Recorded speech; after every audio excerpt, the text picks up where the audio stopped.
Hi guys, இன்னைக்கு நம்ம பார்க்கக்கூடிய சித்தர் யாருன்னு பார்த்தீங்கன்னா நீம் கரோலி பாபா. நீம் கரோலி பாபான்றவர் உலக பிரசித்தி, அதாவது உலக பிரசித்தி அண்ட் செலக்டட் ஒன்ஸ் அவங்கள மட்டும்தான் எடுப்பாங்க.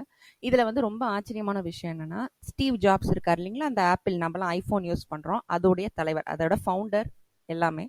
அவர் என்ன பண்றாரு, அவருக்கு தன்னுடைய தான் எங்க இருக்கோம், எனக்கு என்ன பண்ணணும், ஆப்பிள் வச்சு என்ன பண்ணணும், ஆப்பிள்ல இருந்து அவரை வெளியே துரத்திட்டாங்க.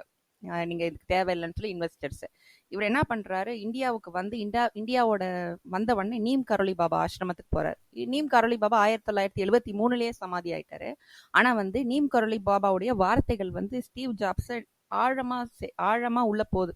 என்னன்னா மைண்ட்ஃபுல்னஸ்னா அந்தந்த இடத்துல இருந்து பார்த்தாலே கவனிச்சாலே பாதி வாழ்க்கை சரியாயிடும்.